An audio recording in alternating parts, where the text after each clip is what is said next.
What's going on, everybody? Bryan Fonseca here. You know where I'm at. And today we're going to be talking with Chuck Park, who is running for Congress here in New York's 6th District. He's running against Grace Meng. He's also running to oppose the Metropolitan Park $8 billion 50-acre casino that's going to be right here on the grounds of Flushing, Queens, New York City. We're going to talk about all that and a lot more on this week's episode of The Bryan Fonseca Show.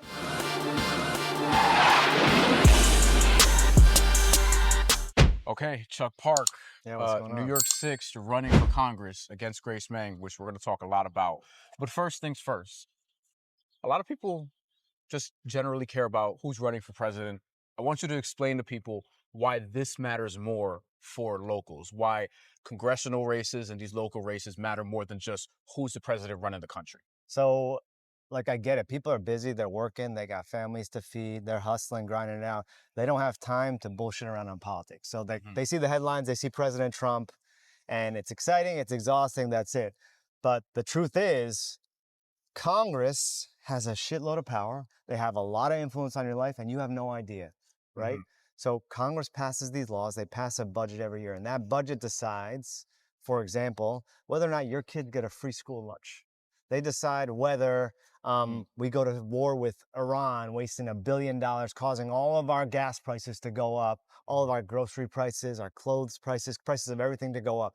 So Congress has a lot of power, and they're not in the headlines as much because Trump is dominating. But if you want to change some stuff, they need Congress to pass laws. Right.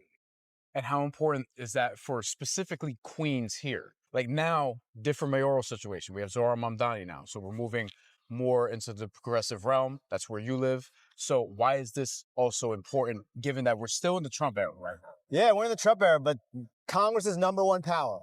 It's called the power of the purse. No one wants to read the Constitution, what's in there. It's literally called the power of the purse.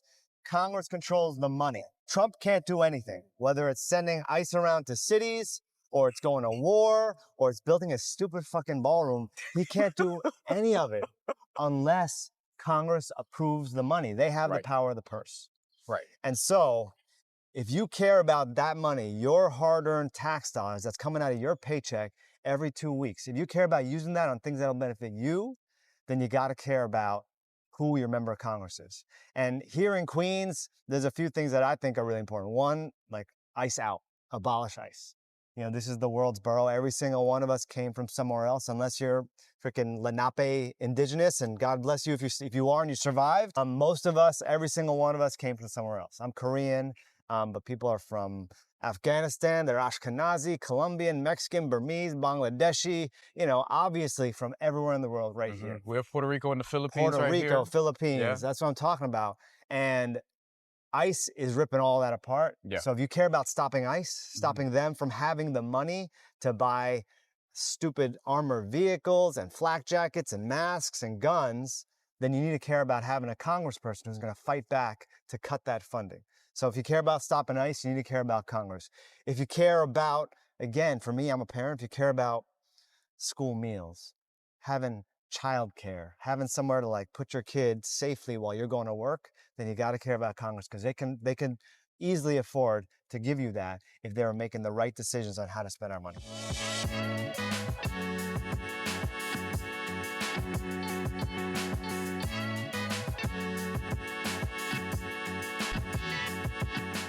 Metropolitan Park Casino, let's touch that next. This is Steve Cohen's big project. He owns this baseball team right here at Citi Field, the New York Mets, $8 billion, 50 acres. You want to stop this. You don't think this is good for Queens. Why do you think that this is not going to help the citizens and the residents of this area? 2 reasons. One, I love tailgating, man. I want a cold beer on the parking lot before a Mets game. Yeah. But 2, and this is the more serious one, man, Steve Cohen doesn't give a shit about the Mets. He bought them in 2020 for $2.4 billion. At the time, it was the most money ever paid for a baseball team. And if you remember, the Mets had a shit year. They had dead last in the NL East. Yes, I remember. He wasn't buying the Mets.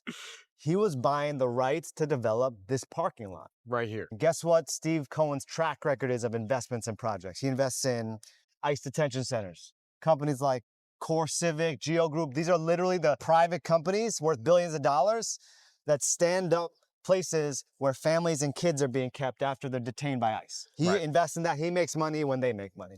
Right. He also invests in Israeli defense contractors. One's called Elbit System. Elbit builds unmanned aerial drones that surveil Palestinians in Gaza and the West Bank. They develop laser interruption systems for protesters. So he makes money on the suffering of Palestinians. And now he's investing in a casino. And for me, it's like the same shit. He is making money off the suffering of people. And this time, it's not going to be detained immigrants. It's not even just Palestinians. It's the working people of Queens that he wants to squeeze money out of. And I think that's messed up. I think it's a horrible idea. And some of the pushback will be, hey, this is good for people in the area because it provides jobs. That's going to be some of the common pushback from people who don't know maybe the inner workings or don't care, and they're just looking at the bottom line. Why is that false? I think that we want more than a mega casino that, again, that makes money when people lose. That's the business model. They make money when families lose. Where they want to build this casino, we're looking at Corona, Elmhurst, Flushing. These are working class. These people power New York City, but guess what? They can't spare the $20 in a slot machine. They can't spare to lose $100 at a blackjack table or a craps table. And that's exactly what they're going to suck the money from. So gambling is an addiction. It's literally in the manual for the American Psychological Association. And so I don't know why we're building this huge gambling epicenter right where the people who can least afford it live. Yeah. And I'll tell you, as somebody who's worked in that industry, like I tell people all the time, you should not bet what you can't afford. Like $5 here, $10 there, go home at an appropriate time. But I do think it's important to do that in a healthy sort of way if you're going to do it at all. There's a lot of people, like, they'll just start to hang out in this area. And strategically, this is going to be here where it's not just having Citi Field, but it's also having the upcoming NYCFC stadium right around. So it's just, and the Hard Rock Casino. That's the other thing. The casino, the Hard Rock Casino, for people who don't know, it's supposed to be the largest in New York City. It's supposed to be one of the largest in the country, in the world, potentially. These grounds here are just going to be an attraction for people to stay. I hear you when you say, like, that's dangerous. But could you speak to also, like, what is the alternative? Like, if not a casino to put jobs and money here, like, what's a good alternative for residents? That's the right question, man. This is, for folks who don't know, this whole lot that we're standing on, Citi Field, and this massive parking lot, is actually owned by the city of New York. They're the landlord. So they have a lot of say. Not Steve Cohen, to be clear. He has the lease, but the landlord is the city of New York, the people in New York, you and me. And so there's a lot that's possible here. And actually what I see as a real possibility is actually what I see going on at Willets Point over there. If you look behind us, you got big buildings. That's 2,500 affordable units. I mean, really right affordable. Over there, over there. Just went up in like the last year. Yeah. Average rent for like a 2-bedroom is honestly like $1,800. So actually affordable for 2 working parents. They can raise a family there. They're building a soccer stadium. They're building some retail. Yeah. And somehow with just housing, a soccer stadium, some retail, and actually building a public school, they can make the math work where the developers will make their money. And so I don't know why we can't be doing a similar thing with this city only. More housing, essentially. Build some housing. Some housing for families. But still room for tailgating. Room for tailgating. Yeah. Give me the tailgating. Build a housing. Build a park. How about some ball fields? How about a true park? Let's build a school. And yeah, let's build retail. People can shop. That's fine. I don't know why we need the casino for our communities. Our communities don't need it. One guy wants a casino. That's Steve Cohen because he likes to be rich. That's it. 95% of you watching this are not subscribed. This is a fully independent channel. We're trying to grow this thing. Do us a favor. Like, comment, subscribe, and tell a friend. Enjoy the rest of the video. Obviously, Resorts World Casino, different project. That seems to be more like a renovation, but what do you think the difference is? Is it just that? Because this would be brand new, and over there, that's just a renovation, so you're, I guess, okay with it? I'm not okay with that one either, honestly. Okay. Like, casinos in general, man, it's not a good business model. Like, you've seen Atlantic City. Vegas is like a special place it's probably the one example where it works. Sure. But look at any other urban casino. You look at Atlantic City, there's one outside of Boston. There have been articles and research done on this. It never delivers the benefits that they claim to. It ends up being a way to soak money out of poor people. That's really what it turns out to be. And so Resorts World, I don't love either in Southeast Queens. That said, you're right. It already exists, and they just built out a new floor for table games. So like they've been video poker and slots for years and years. Yeah. And by the way, I took a field trip down there. I was like, what does a Queens casino even look like? I've been there before. You I've been there before to cover a fight, Okay. actually, like years ago, several years ago, multiple What'd times. you see there? It looked pretty dingy. Yeah. From what I remember. Your words, yeah. Granted, it was a boxing event. It was weird because the casino layout is there. I remember there being like just this wide space. And then at the end, it's like they stuck a ring there. You know? And then there was this backstage area. But like boxing is in casinos regularly. As somebody who covers boxing and has covered boxing, casinos is one of the, and hotels, like you'll find that there. I'm actually sure that if this project does go here at the Hard Rock, they'll probably be using that for sporting events, boxing events too, as different ways to make money also.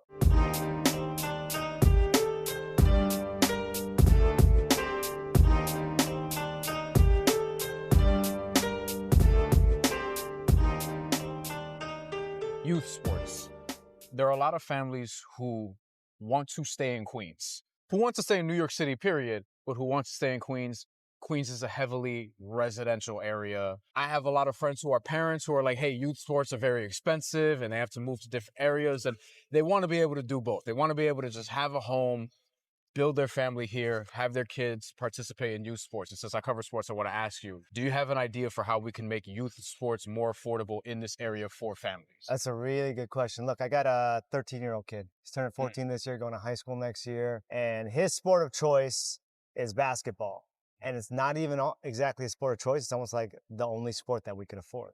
And because there are basketball courts everywhere in New York City, this right? is true. Yeah. The real estate you need for to play basketball is pretty small. Yeah. And so when it comes to making youth sports more affordable in New York City, the biggest expense for a league or a camp that'll teach you soccer or baseball or like even football or basketball is space rental, right? Being able to find a field to play baseball is impossible in like parts of dense Queens. Like if you're in Jackson Heights, Elmhurst, Corona, good luck trying to find a field within a 3-mile, 5-mile radius, right? And so I think that's the best way to make youth sports more affordable. We got to build more places where kids can play sports and where these leagues can rent space. I mean, that'd be a great use of this parking lot, honestly. Build a youth sports complex. Have some soccer pitches. It's a good idea. You fit some little league baseball fields there, no problem. That's a huge way that'll make it much more affordable. Give the space to leagues to do it. Another idea is, look, a lot of these spaces exist because it's all about the space to practice. The city owns a bunch of public schools. Most of them, all of them have a gymnasium with basketball courts. A lot of them have sports fields. There's a huge, at Newtown High School in Elmhurst, there's a huge track and a football field right in the middle.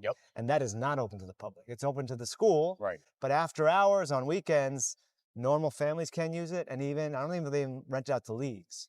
So I think there can be something done by the city to open up the assets they already own. You know, basically make these community assets, invest the money to maintain them, to take care of those fields, but then make them available for families and leagues to use. So I think that would be huge in unlocking a lot of space and making youth sports, whether it's, again, the ones that take a lot of space, soccer, baseball, even, again, football, possible in New York City. Right now, basically, all of us are using that limited number of soccer fields at Flushing Meadows. And so you go on a nice day like today to those fields, they're packed.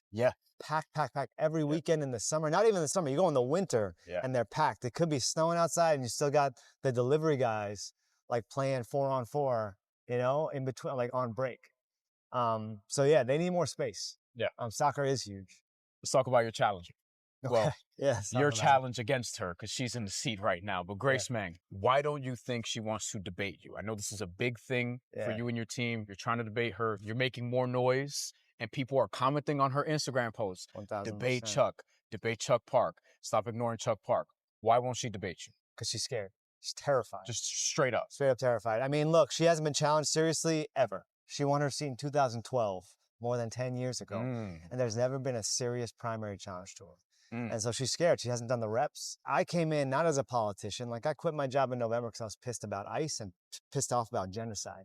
And I looked at her record and I was like, oh shit, she's on the wrong side. Mm. Like morally on the wrong side of those things. She's thanking ICE. She represents Queens and she's calling for more ICE cooperation. She represents diverse communities that need a lot of resources. Instead, she's voting to send billions to Netanyahu to bomb families in Gaza. Mm. And so I saw that and I was pissed off that that was supposed to be our representative right here in the heart of Queens. Right. Again, she doesn't want to debate because she doesn't want people to know those things. Right. She's been around a long time.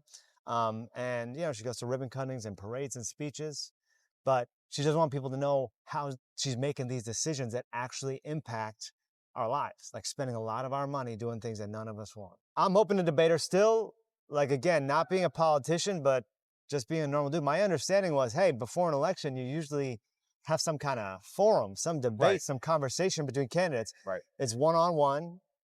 I'm on the ballot. I got thousands of signatures. So like when you look at that Canvassing, ballot, yep. yeah, it's going to be my name and her name on there. And so look, there's still more than a month. I'm very open to a debate. Grace, if you're watching this, name the date, the place, the time. I'll be there. Name it and I'm there. But she's scared. Do you think she could afford to ignore you and still win this race? Well, here's the thing. A lot of people, not just me, want this debate. And some no. The answer is no. She can't afford to ignore this because She thinks she can, clearly. She 'cause thinks she's she trying to can. ignore you. Yeah, she's trying to hide her records. She's trying to ignore it. But here's the problem. I got people out in the doors every single day. I Right. got my volunteers knocking on doors, spreading a message of change, of investing in our families, of stopping these stupid wars, of working for us, not working for corporate donors. And guess what? At those doors that we're knocking, people love that message. Yeah. And so she has no choice to, I mean, if she doesn't, I mean, she's going to lose, but if she wants a chance to like tell her story, she better get out there and tell it because we're out there already telling it every single day. So I ran into you, and I told somebody on your team this week. There were Chuck Park signs in the neighborhood, obviously. And I've noticed in recent weeks that they've added some Grace Meng signs on that restaurant strip on Austin Street in Forest Hills. 1,000%, yeah. So it feels like now there's a threat there that they're acknowledging, because there were signs outside of different markets. There's like a naturals market in Austin Street. Like there's one there. There's another one by a restaurant called Rove, which I love. And Shout out to Rove. and they added some signs, some Grace Meng signs in that area. So are you getting a sense that this is a legitimate threat from her side? Oh, Like I don't feel threatened by it, but I think that they see you as a Oh, legitimate threat. 1,000%. Like, yeah, I saw exactly that. Like, we've had posters out there for weeks and weeks. Like, we did that a Couple months month for ago. a couple. Yeah. Yeah. Those. Yeah. And only like a week ago, they sent out their paid people. I got volunteers. We're people powered. I got people who are just passionate who give a shit. But she finally like went into her bank account and started paying people to do it. Started hitting posters basically right next to my posters on the same streets. Mhm. She's got paid people knocking on doors. And then, I'm sorry, man, you got 2 pieces of her stuff in your mail. You're going to get 20 more from her before the end because she's got a lot of money. She's got a lot of text that too. She APAC texted me. money. She's got the corporate PAC money, the Con Edison money. Yeah. So she's got a lot of money. It's coming. But my theory is people don't give a shit about any of that. Like they see it in the mail, and that's not politics. That's not how it should be. They want to have a conversation. Right. They want to see somebody either meet and talk to me, or they want to talk to a passionate volunteer, someone who cares, and have a real conversation. You know, I'm not going to drop mail, like a ton of mail in your mailbox. I am going to knock on your door. And you have actually. Yeah. I've got a couple volunteers. That's going to come at least once or twice more. Yeah. Yes.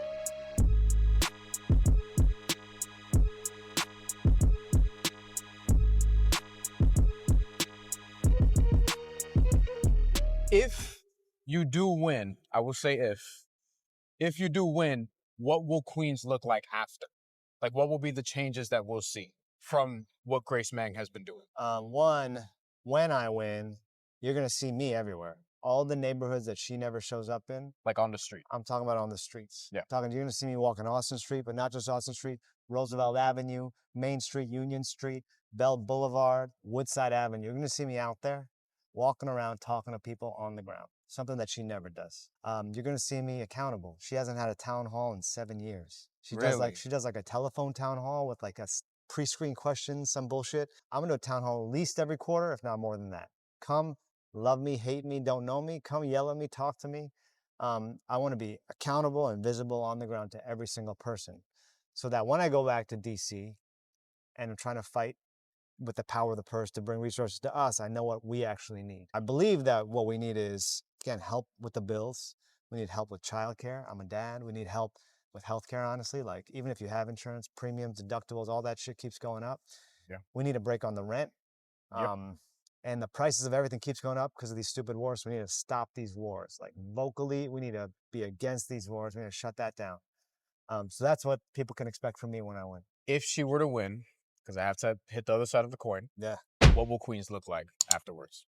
Man, it's going to be a huge casino here with a lot of lonely grandmas and grandpas from Flushing wasting away their last couple bucks. It's going to look like more politics of smiling for a ribbon cutting and then disappearing.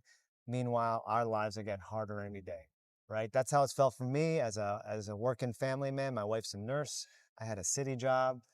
All I saw over the last few years was I'm working and we're working harder than ever, and we keep not even getting ahead, but like struggling not to fall behind. Right. So we're gonna see more of that.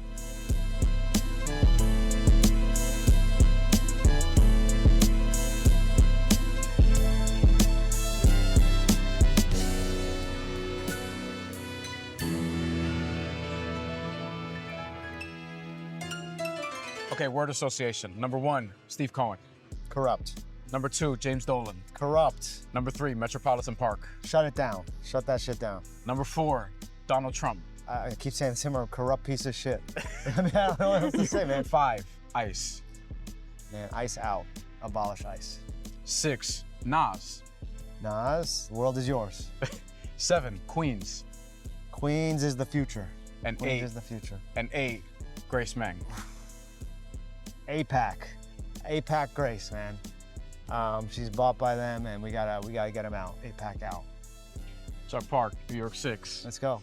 Hope you enjoyed our conversation with Chuck Park. Remember, the primary is on June 23rd, so you have until then to cast your vote for the Democratic primary here in New York City. Thanks for watching. Like, comment, and subscribe. We have more to come here on The Bryan Fonseca Show.